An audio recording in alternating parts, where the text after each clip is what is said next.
Assalamualaikum warahmatullahi wabarakatuh. Bismillah, alhamdulillah, wassalatu wassalamu ala rasulillah Sayyidina Muhammad ibn Abdillah wa ala alihi wa ashabihi wa man tabi'ahudah. Marhaban ya Ramadan. Saat ini kita akan memasuki bulan Ramadan. Mari kita sambut dengan segala sukacita dan kebahagiaan. Karena Rasul bersabda, andai kata kita menyambut Ramadan dengan bahagia, maka akan diharamkan jasadnya terkena api neraka. Man fariha bi dukhuli Ramadan haramallahu jasadahu 'alan nar. Bulan Ramadan adalah bulan maghfirah, bulan ampunan. Ramadan adalah bulan rahmat, bulan kasih sayang. Ramadan adalah Sahrul Mubarak, bulan yang penuh barakah. Istilah kita adalah bulan yang sangat istimewa.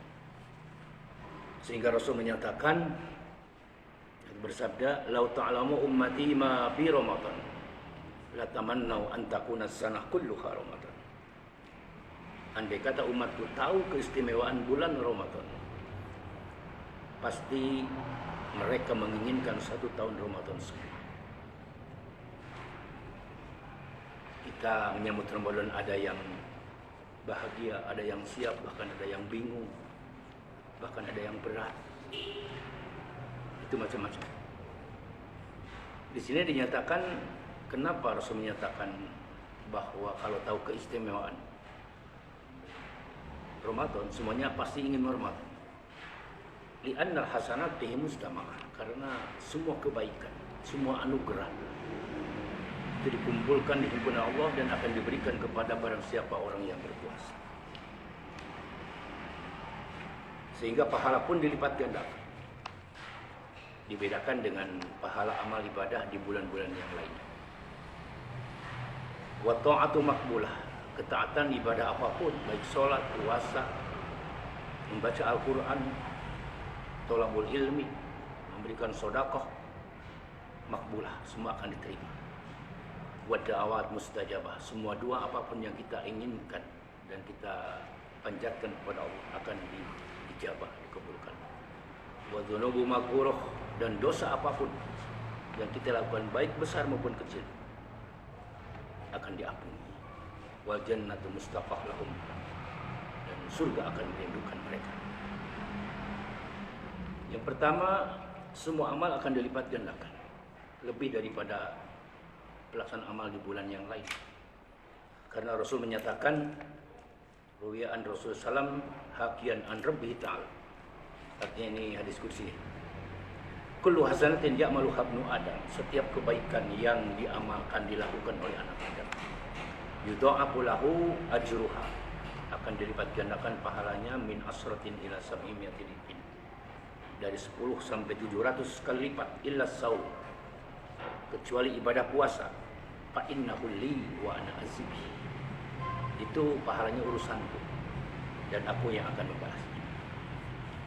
Pengertian fa innahu li wa ana azibi, para ulama berpendapat, ikhtilafal ulama fi qoulihi wa ana azibi, kata-kata wa ana azibi, innal a'mal kulluha lahu, semua amal adalah semuanya untuk Allah yang akan membalasnya. Alal aqwal, berbagai pendapat. Ahaduha anna saum la yaqau fihi riya. Kenapa Allah membalas dan dia yang tahu bahwa dia itu puasa dan tidak? Karena puasa tidak akan muncul riya. Kama yaqau fi ghairi. Kenapa? Puasa itu adalah ibadah sirri, rahasia. Tidak bisa kelihatan karena urusan hati. As-saum fa inna ma huwa binniyah allati tufi aninnas, dalam hati. Contohnya, kita tidak tahu apakah kita puasa atau tidak. Bisa saja di rumah tidak ada orang, kita makan, atau orang keluar rumah ke kota kemudian makan di kota, tidak ada yang tahu di rumah, pulang pura-pura puasa, bisa saja. Itu yang pertama. Yang kedua, sangat sayang dan pahala yang besar dari Allah, karena jangankan yang haram, yang halal pun makanan kita di rumah dilarang oleh Allah, dia hindari. Itulah pahala yang sangat besar akan diberikan oleh Allah kepada orang yang berpuasa. Jadi intinya wattafaqul ulama annal murad bisaum fi qaulihi as-saum li wa ana azibi. Jadi sepakat para ulama dimaksud dengan kata-kata fa innahu li wa ana azibi. Siyamu man salima siyamu minal ma'asi. Orang yang berpuasa itu selamat atau menjauhi, terhindar dari kemaksiatan qaulan wa fi'lan, baik ucapan maupun perbuatan. Itu betul-betul karena Allah. Apapun yang Allah larang dia lakukan. Oleh karena itu tingkatan puasa, seorang ulama menyatakan as-saumu salasu darajat. Puasa itu ada 3 tingkatan. Saumul awam, wa saumul khawas, wa saumu khawasil khawas. Yang pertama saumul awam, yang kedua saumul khawas, puasa yang khusus. Yang ketiga saumul khawasil khawas, khusus yang khusus. Amma saumul awam, adapun puasa umum adalah yang biasa kita lakukan, kebanyakan umumnya orang yang berpuasa. Maqamul batni wal fardi an qada' syahwat. Menahan perut ini diisi dengan makanan dan minuman, wal farji, dan farji ini tidak melakukan hubungan suami istri, berzina, hanya itu. Tapi yang lainnya tidak berhenti, baik ucapannya, perbuatannya, perilaku tidak ada perubahan, hanya mengosongkan perutnya saja dari makan dan minum, dari mulai sahur sampai maghrib terbit matahari. Yang lain tidak ada perubahan. Itu namanya saumul awam. Amma saumul khawas, yang kedua puasa khusus. Bahwa saumus sholihin itu adalah puasanya orang-orang yang soleh, para wali, para ulama, ahli-ahli ibadah. Wa huwa kaful jawari anil asam. Di samping menghentikan makan dan minum, juga mencegah, menahan panca indera dari perbuatan dosa, baik matanya, telinganya, hidungnya, mulutnya, ucapannya, tangan, kaki, dan lain sebagainya. Wala yatimu dzalika illa bi mudawati khamsati asya. Tidak akan tercapai kecuali mendawamkan, membiasakan yang 5 perkara. Yang pertama godul basor an kulima yuzamu syar'an, memelihara pandangan atau mata dari hal-hal yang dilarang oleh syara. Kita banyak hal-hal yang akan menarik perhatian mata kita, yang akan mengundang syahwat atau amarah dan sebagainya, itu dijauh. Wasani hibdul lisan anil ghibah. Yang kedua menjaga lisan dari mengumpat, wal kadhib dan bohong, wan namimah, mengadu domba, wal yaminil gumus, dan sumpah yang palsu. Makanya puasa bukan hanya mengosongkan perut, menahan lapar dan dahaga, tapi juga harus menahan ucapan, perbuatan, pandangan, telinga, dan sebagainya. Sehingga Rasul menyatakan, subba sha'imin laisa lahu min syami ila jual atas. Terkadang puasa itu hanya lapar dan dahaga, tidak ada pahala.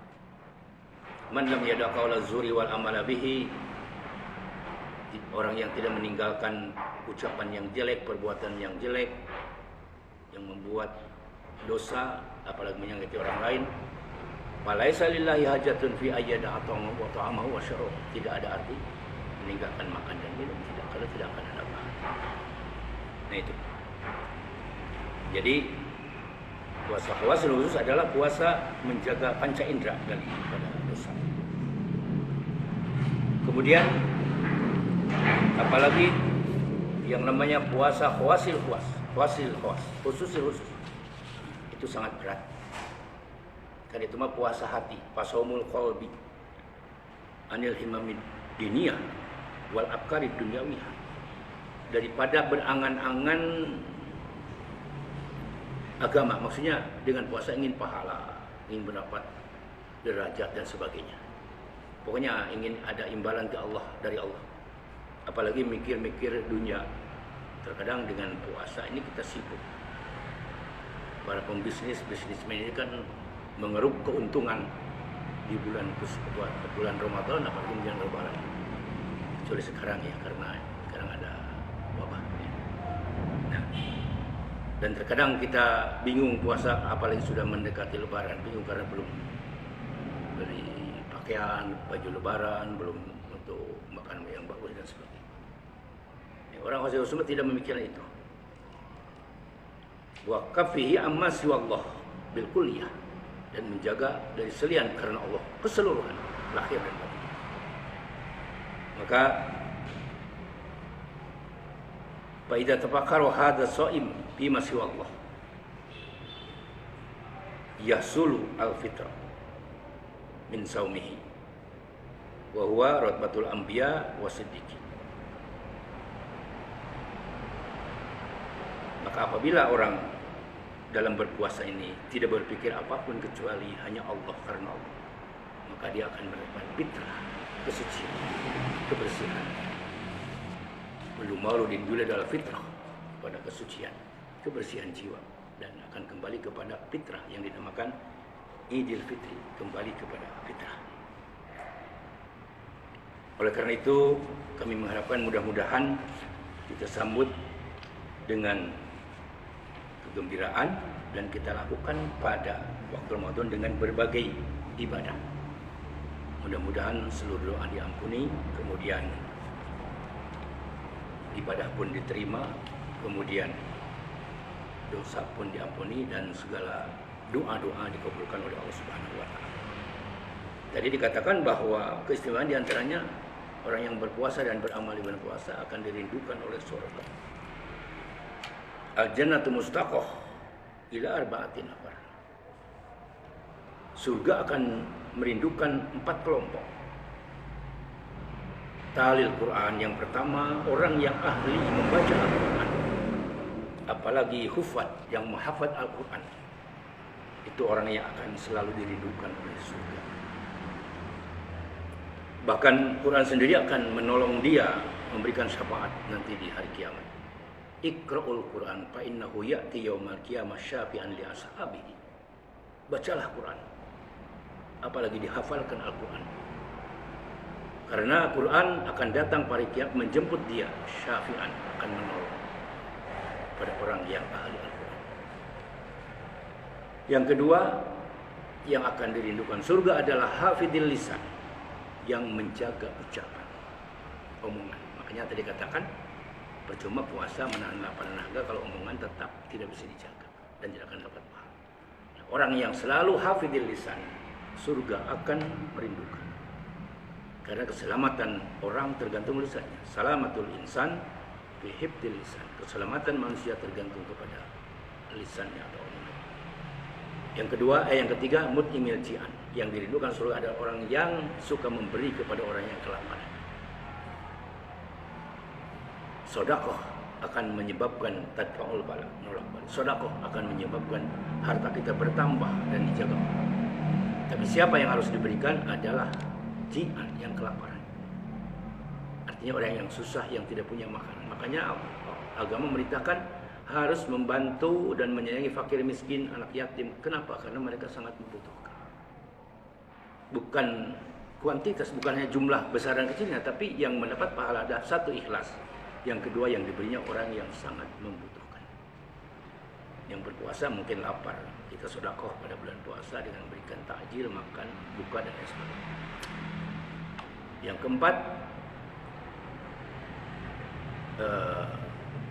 wasaimin fi syahri Ramadan, orang yang berpuasa di bulan Ramadan.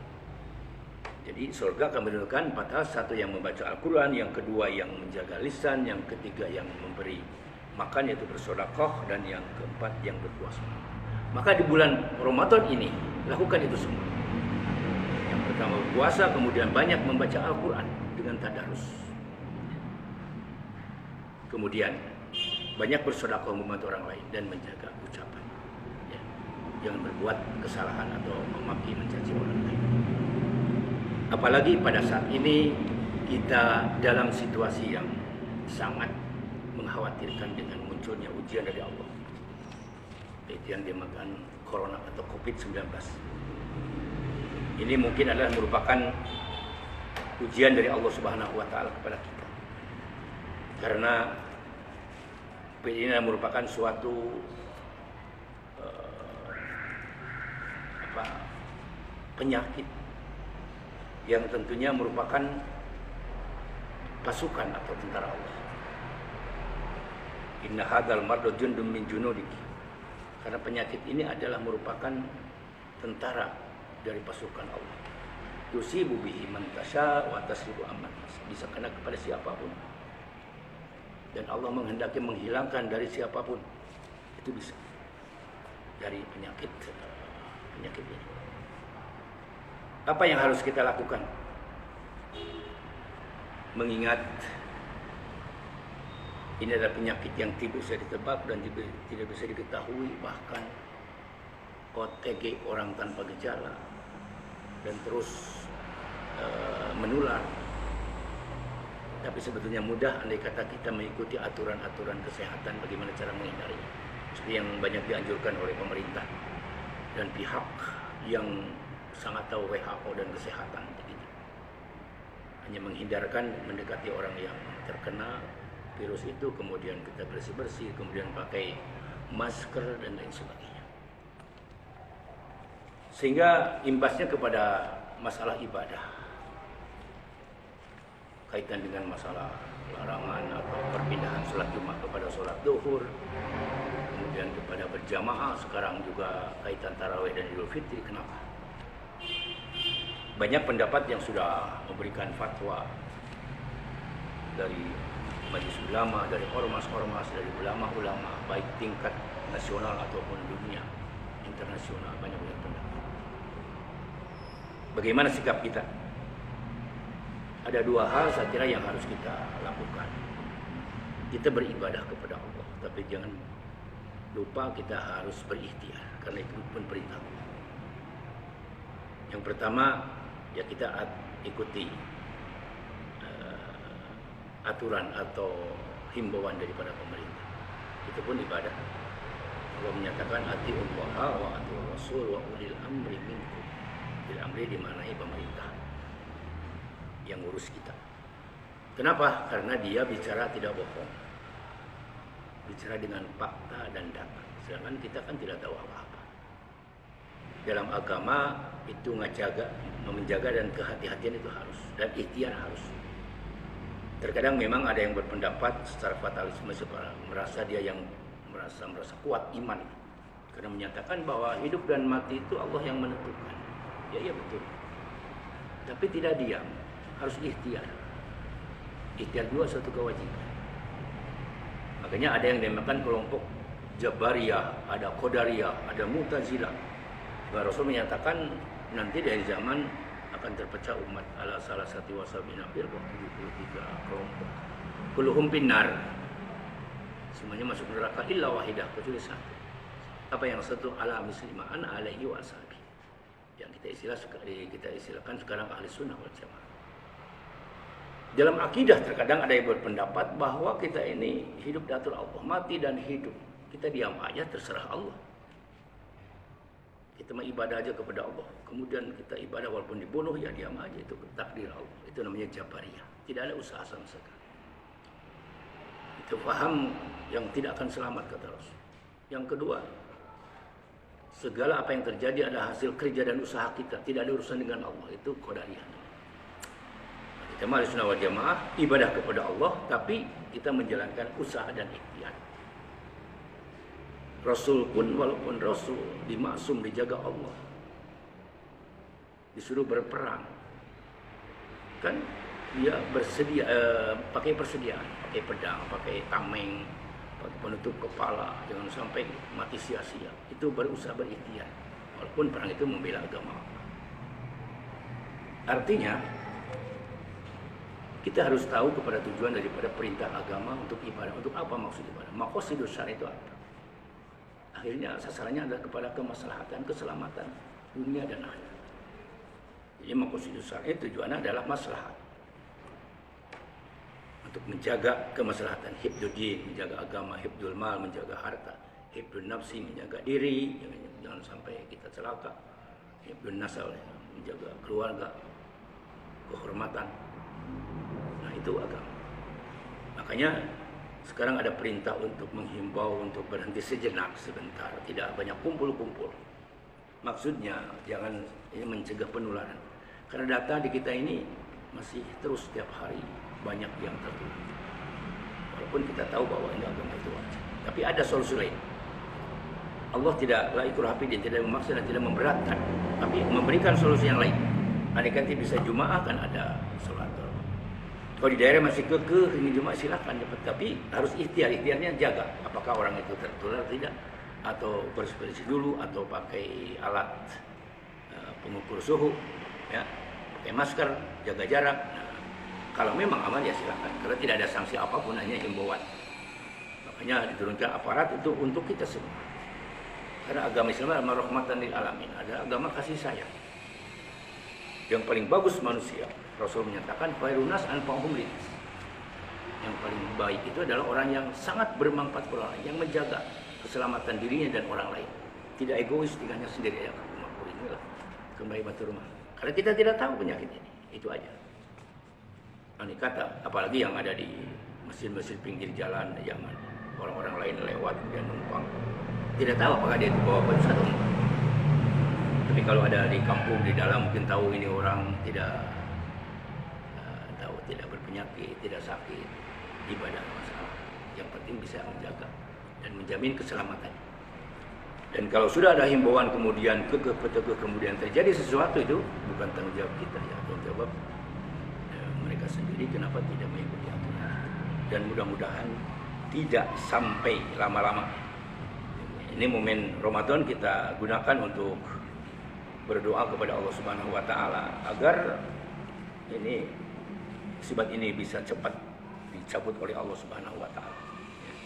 Sehingga kita akhiri ini dengan doa kita bersama. Mudah-mudahan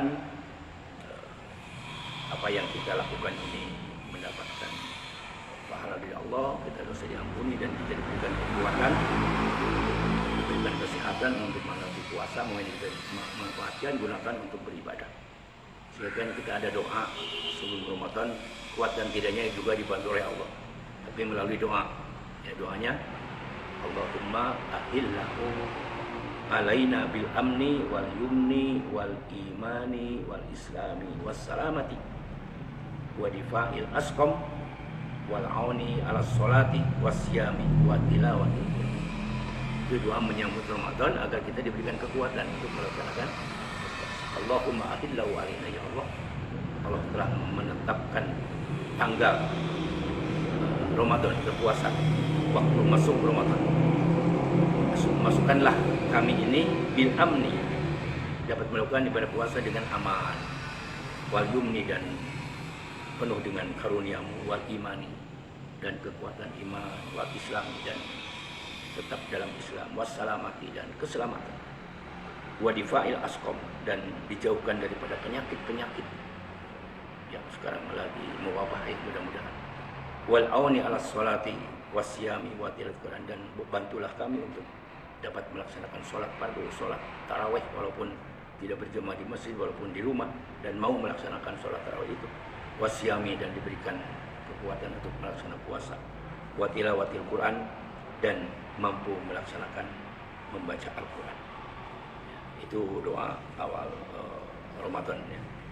Dan juga kita berdoa mudah-mudahan penyakit yang mewabah sekarang ini bisa segera dihilangkan oleh Allah Subhanahu wa taala. Allahumma inna hadzal marada jundum min junudik tusibu bihi man tasha wa tasrifuhu amman tasha. Allahumma fasrifu anna wa an buyutina wa an ahlina wa azwajina wa dararina wa biladina Indonesia khasah wa biladil muslimina amah wahfadna mimman nakhafu wa nahzan wa anta khairun hafidha wa anta khairun hafidha wa anta khairun hafidha وأنت أرحم الراحمين. ربنا تقبل منا إنك أنت السميع العليم وتب علينا إنك أنت التواب الرحيم. ربنا آتنا من لدنك رحمة وهيئ لنا من أمرنا رشدا. ربنا آتنا في الدنيا حسنة وفي الآخرة حسنة وقنا عذاب النار وأدخلنا جنة الأبرار يا عزيز يا غفار يا رب العالمين. سبحان ربك رب العزة عما يصفون وسلام على المرسلين والحمد لله رب العالمين. السلام عليكم ورحمة الله.